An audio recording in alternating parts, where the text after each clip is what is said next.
Table for two, reservation under Morrison. Special menu, please. The hostess smiled, her red lips curling just a little too wide. She handed him a black leather menu. No prices, no descriptions. Just names. Emma, 24. Dancer. Carlos, 31. Writer. Sarah, 19. Student. Jonathan Morrison felt his stomach twist. This wasn't a restaurant. This was a catalog. Welcome to Le Jardin Noir, Beverly Hills' most exclusive 5-star restaurant, where Hollywood's elite don't just dine on luxury, they dine on something far more sinister. And tonight, you're about to discover what really happens when the rich and powerful get hungry for more than just fame. Jonathan Morrison stared at the envelope on his desk. Black, heavyweight paper, no return address, just his name written in gold calligraphy that seemed to shimmer under the fluorescent lights of his cramped apartment. He'd been a food critic for 7 years. 7 years of reviewing mediocre Italian joints in Studio City and overpriced sushi bars in West Hollywood. 7 years of watching his bank account drain while his editor kept cutting his column inches. This month he could barely afford rent. The envelope felt different, heavy, important. He opened it slowly, his fingers trembling slightly. Inside was a single card, also black, with gold lettering that read, "You are cordially invited to Le Jardin Noir. Friday, 9 p.m. 1847 Mulholland Drive. Dress code, black tie. This invitation is non-transferable and expires upon entry. Come alone." Jonathan had never heard of Le Jardin Noir. He Googled it. Nothing. Not a single review, not a mention on Yelp. Not even a whisper on the foodie forums he frequented. For a restaurant in Beverly Hills, that was impossible. Unless it was one of those places. The kind that existed only through whispers among the ultra-wealthy. The kind where billionaires waited years for a reservation. The kind that could make his career overnight. He looked at his reflection in the cracked mirror across from his desk. 34 years old. Tired eyes. A face that had seen better days. This was his chance. Maybe his only chance. Friday couldn't come fast enough. When the night finally arrived, Jonathan stood in front of his closet staring at the one suit he owned. It was 3 years old, slightly wrinkled, but it would have to do. He adjusted his tie, splashed on some cologne, and grabbed his notebook. Old habits.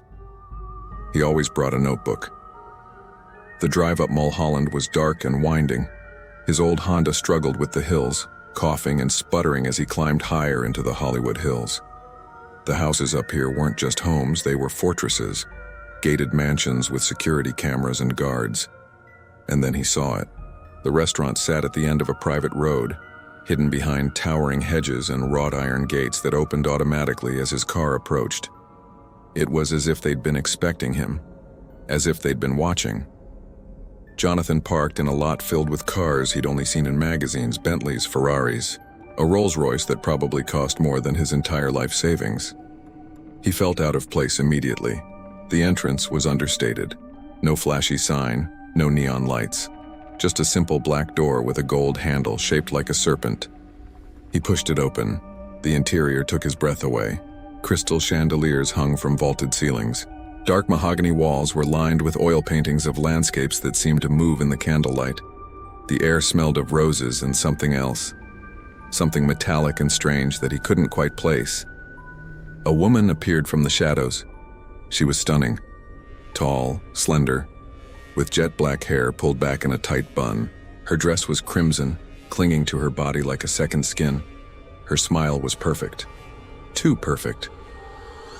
"Mr. Morrison," she said, her voice like silk. "We've been expecting you. I'm Claudia, your hostess for the evening. Please follow me." She led him through a maze of tables, each one occupied by people who looked vaguely familiar. Was that a famous actor? A studio executive? A senator? Everyone spoke in hushed tones, their faces illuminated by candlelight. They stopped at a corner table, secluded and private. Claudia pulled out his chair. "Chef Delacroix has prepared something special for you tonight," she said, handing him the black leather menu. "Our signature tasting menu, 7 courses, each one more exquisite than the last." Jonathan opened the menu and froze. There were no dish names, no descriptions, just a list of names, human names, with ages, with professions. Emma, 24, dancer. Carlos, 31, writer. Sarah, 19, student. Michael, 40, musician. Lisa, 27, actress. His hand started to shake. Is this some kind of joke? Jonathan's voice came out weaker than he intended. Claudia's smile didn't waver. Not at all, Mr. Morrison. This is our menu. Each selection has been carefully curated for taste, texture, and freshness. His stomach churned. This couldn't be real. This had to be some kind of elaborate prank, some twisted performance art that rich people did for entertainment. I don't understand, he said, trying to keep his voice steady. What kind of restaurant is this? The kind that serves truth, a new voice said. An older woman approached the table. She was elegant, probably in her 60s, with silver hair and piercing blue eyes. She wore a black gown that swept the floor as she walked. There was an authority about her, a presence that demanded attention. I'm Madame Delacroix, she said, extending a gloved hand. The owner and head chef. Welcome to my establishment, Mr. Morrison. I've read your work. You have a refined palate, a true appreciation for the art of cuisine. Jonathan stood awkwardly, shaking her hand. It was cold. Ice cold. Thank you, but I think there's been some mistake. This menu is exactly what it appears to be. Madame Delacroix interrupted smoothly. We don't serve ordinary food here, Mr. Morrison. We serve the extraordinary, the forbidden, the ultimate delicacy that humanity has denied itself for centuries. The room seemed to tilt. Jonathan grabbed the edge of the table to steady himself. You're talking about people? We're talking about evolution, she said calmly. About transcendence. Every person at every table in this room understands what we serve, and they come back, again and again. Because once you taste true power, true vitality, you can never go back to ordinary meat. A waiter appeared carrying a silver platter. He set it down in front of Jonathan with a flourish. On the plate was something that looked like filet mignon, perfectly seared, garnished with herbs and a red wine reduction. But Jonathan knew. He knew it wasn't beef. Your first course, Claudia whispered. Emma, the dancer. Bon appetit. Jonathan pushed his chair back so violently it toppled over. The crash echoed through the restaurant, but no one turned to look. The other diners continued their meals as if nothing had happened. As if a man discovering he was being served human flesh was just another Tuesday night. I need to leave, now. His voice was barely a whisper. Madame Delacroix tilted her head, studying him like a scientist observing a lab rat. Leave? But you've only just arrived, and you haven't even tasted your meal. Emma was specially selected for you. Young, athletic. Her meat is tender, rich in protein. She took such good care of her body. Jonathan's vision blurred. He thought he might vomit. You're insane. You're all insane. I'm calling the police. He reached for his phone, but Claudia was faster. She snatched it from his pocket with surprising speed, her crimson nails clicking against the screen as she powered it down. The police? Madame Delacroix laughed softly. Oh, Mr. Morrison, who do you think dines at table 7? Jonathan's eyes followed her gesture. At table 7 sat a man in an expensive suit, his face partially hidden in shadow. But Jonathan recognized him, Police Chief David Richardson. He'd seen him on the news countless times, talking about crime rates and community safety. Richardson was cutting into his steak with practiced precision, savoring each bite. And table 12, Madame Delacroix continued. That's Judge Patricia Holloway. Table 3, Senator Marcus Greenfield. Table 9, that's your favorite actress, isn't it, the one who won the Oscar last year? Jonathan's legs felt weak. He grabbed the table for support. How long has this been going on? 37 years, she said proudly. My grandmother started this restaurant in 1988. Back then it was just a theory, that consuming human flesh could transfer vitality, youth, power. But it worked, Mr. Morrison. It worked beyond our wildest dreams. Look at me, I'm 68 years old. Do I look 68? She didn't. She looked 50 at most, maybe younger. Our clients don't just eat here for the taste. They eat here to stay relevant, to stay young, to stay powerful. Jonathan's mind raced. He needed to get out. He needed to survive. But how? Every person in this room was complicit. Every person in this room had a reason to keep him quiet. "I won't tell anyone," he said quickly, desperately. "I'll leave right now and forget this ever happened, I swear." Madame Delacroix's expression changed. The warmth vanished, replaced by something cold and calculating. "That's not how this works, Mr. Morrison. Everyone who enters Le Jardin Noir signs an invisible contract. You eat with us, or you become part of the menu. There is no third option." Jonathan didn't wait to hear more. He bolted. He ran through the maze of tables, knocking over wine glasses and plates. Diners looked up with mild annoyance, as if he were a child throwing a tantrum. No one tried to stop him. No one seemed concerned. He burst through a set of double doors and found himself in the kitchen. It was massive, gleaming with stainless steel and professional equipment. Chefs worked silently, preparing dishes with mechanical precision. And then he saw them. The bodies, hanging from hooks in a massive freezer, visible through a glass door. Men and women naked, their skin pale and waxy. Some looked peaceful, others looked terrified, their faces frozen in expressions of horror. Jonathan's stomach heaved. He vomited onto the pristine kitchen floor. "Clean that up," one of the chefs said casually, not even looking at him. Jonathan stumbled forward, searching for an exit. There had to be a back door, a service entrance, something. He pushed through another set of doors and found himself in a long hallway lined with photographs. He stopped. The photographs were old, black and white, showing elegantly dressed people at dinner parties. He recognized some of the faces. Old Hollywood stars, studio executives from the golden age of cinema, and in every photo in the background was Madame Delacroix. But that was impossible. These photos were from the 1940s, the 1950s, the 1960s. She should have been ancient or dead. Unless everything she said was true. A door slammed behind him. Jonathan spun around. Claudia stood at the end of the hallway, her crimson dress billowing like blood in water. She smiled. "Mr. Morrison?" she called out sweetly.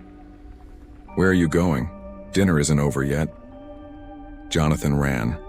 He didn't think, didn't plan, just ran. His shoes slapped against marble floors as he tore through corridors that seemed to stretch endlessly. The restaurant was bigger than he'd realized. How was that possible? From outside it had looked like a normal building, but inside it was a labyrinth. He heard footsteps behind him. Multiple sets. They were hunting him. He burst through a door and found himself in a wine cellar. Bottles lined the walls from floor to ceiling, covered in dust. At the far end was a small window, barely large enough for a person to squeeze through. Jonathan grabbed a chair and smashed it against the window. Glass shattered and cool night air rushed in. He could hear voices getting closer, footsteps echoing in the corridor outside. He hauled himself up, ignoring the glass cutting into his palms, and squeezed through the narrow opening. His jacket tore, his shoulder scraped against the frame, but he didn't care. He tumbled out onto the ground outside, landing hard on manicured grass. He was outside. He'd made it. His car was still in the parking lot, keys in his pocket. He ran toward it, his breath coming in ragged gasps. Behind him, he heard the main doors of the restaurant burst open. Voices shouted. Someone was calling his name. Jonathan reached his Honda, fumbled with the keys, and threw himself into the driver's seat. The engine sputtered, coughed, and for one horrible moment he thought it wouldn't start. Then it roared to life. He slammed the car into reverse, tires screeching as he backed out. In his rearview mirror, he saw them. Madame Delacroix, Claudia, several chefs in white coats all standing in the parking lot watching him leave. Madame Delacroix raised her hand in a slow, elegant wave, and then she smiled. Jonathan floored the accelerator and didn't look back. He drove down Mulholland Drive like a man possessed, his hands shaking so badly he could barely grip the wheel. He'd escaped. He was alive. But as he glanced at his rearview mirror one last time, he saw something that made his blood run cold. A black car was following him, and it was getting closer. Jonathan Morrison never wrote about Le Jardin Noir. How could he? Who would believe him? A struggling food critic claiming that Hollywood's elite were dining on human flesh. He'd be laughed out of every newsroom, dismissed as a conspiracy theorist or worse, committed to a psychiatric facility.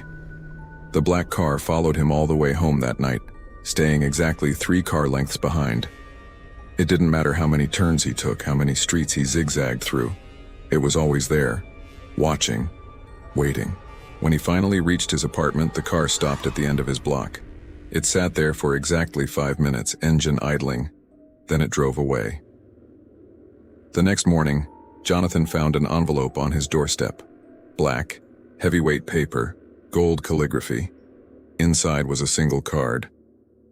"You made the right choice, Mr. Morrison. We'll be in touch." He never received another invitation. But sometimes late at night when he's reviewing a steakhouse in West Hollywood or a burger joint in Santa Monica, he catches glimpses of familiar faces. The hostess with the crimson dress, the chef with the cold smile, Madame Delacroix in the corner booth, watching him with those piercing blue eyes. And he wonders, how many restaurants in this city serve more than just food? How many menus hide secrets that the world isn't ready to know? How many people sitting in those fancy establishments are eating something they'd never dare to question? Le Jardin Noir still exists. It's still serving. And somewhere in the Hollywood Hills, behind those wrought iron gates and towering hedges, the elite are gathering for dinner. The question is, what's on the menu tonight? So what do you think? Could something like Le Jardin Noir really exist in the shadows of Beverly Hills? Are there secrets hidden in plain sight that we're too afraid to uncover? Drop your thoughts in the comments below, and if you enjoyed this dark journey into the world of forbidden cuisine, hit that subscribe button so you never miss our next story. Tell us what mystery you want us to explore next. We read every single comment. Until next time, stay curious, and maybe think twice before accepting that mysterious dinner invitation. Because in the world of the rich and powerful, not everything on the table is what it seems.